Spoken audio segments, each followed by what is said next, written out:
Tel que promis, je me suis rendue dans mon atelier coup de cœur du Circuit des Arts Memphremagog. Comme vous pouvez voir, ce sont des meubles magnifiques, mais en plus d'embellir votre décor, ils pourront sûrement vous être utiles. Et justement, j'ai posé la question aux artisans, est-ce qu'on voulait transformer des meubles en femmes ou encore des femmes en meubles? Voici leur réponse. Ça, c'est la question qu'on me demande souvent. Il y a même eu un article dans le journal Le Devoir là-dessus. Est-ce une sculpture ou est-ce des femmes? Je pense qu'avant tout, ce sont des sculptures. Parce que l'idée de départ provient d'une sculpture. C'était une sculpture que j'avais faite avec... avant de connaître Angelo, en fait, c'était une femme très ronde. Puis dans son ventre, j'avais mis un tiroir qu'on ouvrait. C'était protégé. C'était toute la symbolique. Angelo, étant ébéniste, a vu dans mes sculptures un meuble, puis moi, j'ai vu la symbolique. Et là, ça fait une magie. C'est une magie. On pensait que le plafond de la maison était pour sauter. Ça fait 6 ans que ça dure. Et pourquoi la femme en particulier? Moi, mon idée de départ, c'était un peu la déesse mère, un peu les amulettes, les déesses de la préhistoire, avec les seins exagérés, les déesses vraiment dans les grottes là, de l'Escaut. Puis c'est là dont l'abondance. Eux avaient ces déesses-là pour l'abondance, la fertilité. C'est un terme, il faudrait que j'aille en psychanalyse, là, vraiment pour aller en profondeur, mais l'idée de base, c'est vraiment là.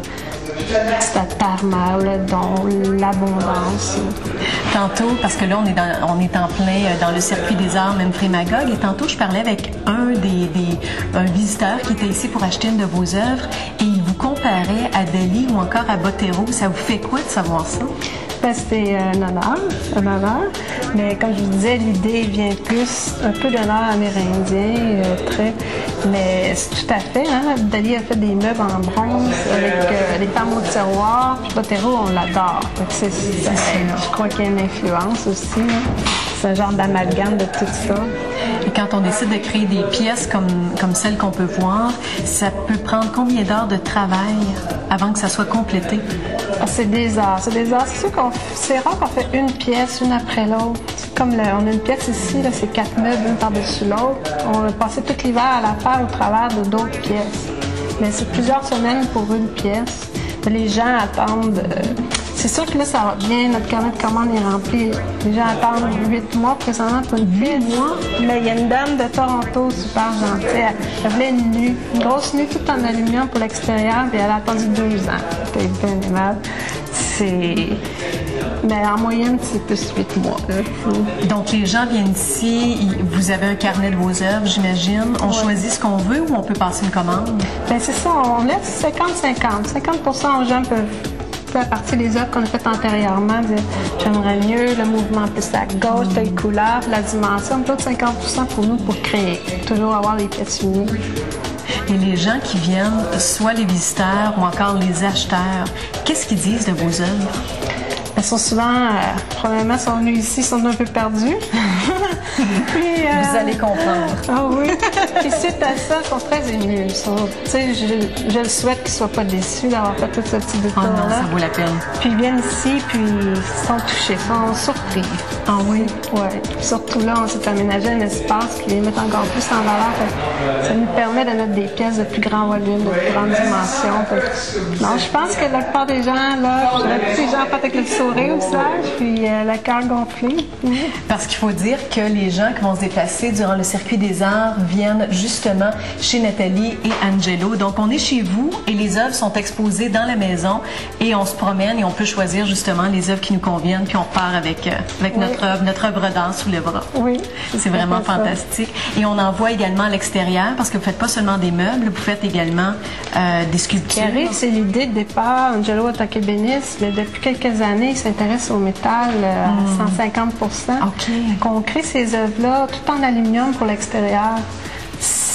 Ça devient des pièces monumentales, des pièces de 7 pieds d'eau, puis de plus en plus larges. Donc ça, c'est excitant. Puis à l'extérieur, le bois, c'est pas tout à fait... c'est pas l'idéal. C'est pas l'idéal. Est-ce qu'il y a un meuble que vous aimeriez créer, une espèce de fantasme que vous aimeriez créer, vous et Angelo? C'est certain. Comme les pièces folles qu'on fait, 4-5 meubles imbriqués l'un sur l'autre. Je les verrais une 50aine de meubles imbriqués l'un sur l'autre, par-dessus l'autre, sur un mur de 20 pieds d'eau, 30 pieds de large. Mais là, c'est sûr qu'on tombe dans le domaine plus un espace public. Ça serait intéressant, avec des femmes greffées un peu partout, qui sautent, qui dansent. Là. J'espère bien que les prochaines années, on pourra réaliser ça.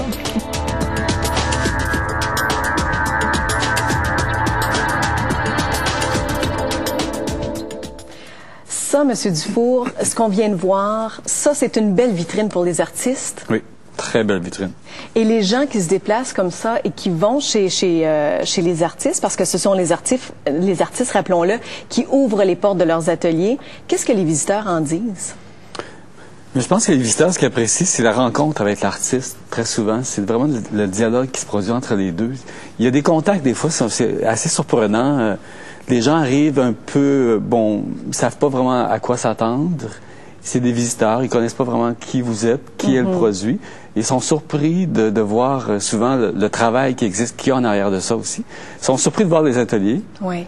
Et de voir tout l'intérieur d'un atelier, puis ça les surprend très souvent, ils sont surpris de ça. Puis il y a un contact, là, je vous dirais, quasiment amical qui se fait entre les gens qui viennent nous rencontrer. C'est très, très particulier. Et là, vous êtes très modeste parce que vous êtes artiste vous-même. Qu'est-ce que vous faites? Moi, je suis designer de vêtements et ma spécialité, c'est que je fais du design de mode, proprement, vraiment design de mode, mais dans des matières artisanales qui sont tissées sur métiers tissés traditionnels. Alors, c'est ce que j'exploite. Je fais des formes modernes, mais avec des matières artisanales. Et justement, on va pouvoir vous découvrir dans le cadre du Circuit des Arts? Dans le Circuit des Arts. Même si vous êtes président, c'est correct? Oui. OK, on va pouvoir vous découvrir quand même? Vous allez me découvrir quand même. Dans mon atelier, je rencontre les gens et on discute, puis on élabore plein de théories, très souvent. OK. Bien là, rappelez-moi, et rappelez aux gens également à la maison, l'événement est présenté jusqu'à quand? L'événement est jusqu'au 27 juillet. Alors, l'exposition collective au Centre culturel est du 12 juillet au 27 juillet. Le Circuit des Arts, en tant que tel, en tant que circuit pour découvrir, est du 19 au 27 juillet. Bon, mais c'est d'accord, ce sera à découvrir et je vous souhaite à la maison de passer un bel après-midi. Merci beaucoup et on se retrouve demain.